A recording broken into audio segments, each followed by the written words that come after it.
Ayiwa an balimaw aw ni ɲankuma kibaruya b'an bolo ka ladaw tulo kan o de ye k'a fɔ ko sibiridon tɛmɛlen yirimajɔkaw olu tun bɛ jatigɛ kɔnɔna na o jatigɛ in bangera sigana mobili dɔ de yeli fɛ o sigana mobili in tun jɔlen don 13e arrondissement kɛrɛfɛla la ayiwa u ye fɛɛrɛ kɛ ni ka a chauffeur ɲini ka dɛsɛ kɛɲɛkɛlen a chauffeur ɲinini na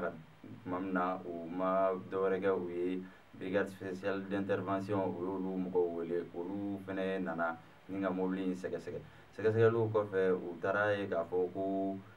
maramafɛn min bɛ pɛrɛn ko tun t'a kɔnɔ ani u taara bɔ a carte grise kan ani passeport kelen yera a kɔnɔ ni k'o fara montre 2 kan ani bololanɛgɛ 2 ayiwa an filɛ yɔrɔ min na i b'a fɔ bi a mobili in yɛrɛ bɛ 13e arrondissement cour kɔnɔna na o bɛ ka kɔnɔli kɛ ni walasa a tigi ka se ka taa nɔfɛ ayiwa o tɛmɛnen kɔ ka bɔ yen kibaruya wɛrɛ min b'an bolo ka ladaw tulo kan o de ye k'a fɔ ko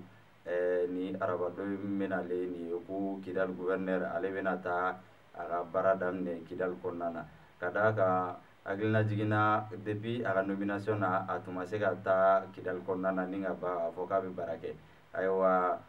u ye fɛɛrɛ kɛ ni ka kuma sema mɔgɔw fɛ u ye arrangement sɔrɔlen kɔfɛ olu jɛra n'a ye k'a fɔ ko kidali gouverneur k'a ka taa a ka baara daminɛ kidali kɔnɔna na yen nɔ ka d'a kan k'a fɔ baaratabiliya in tun tɛ dɔwɛrɛ ye bɛnbaliya dɔ de bɛ u ni ɲɔgɔn cɛ yen nɔ ni o ye siyako bɛnbaliya ye ka d'a kan k'a fɔ ko siya fila de bɛ yen imgadiw ani ifogasiw ayiwa o de y'a to k'a fɔ ko kidali gouverneur ma se k'a ka baara daminɛ joona ayiwa an balimaw ni kibaruya ninnu de tun b'an bolo ka ladaw tulo kan aw ni ce aw ka kulomajɔ la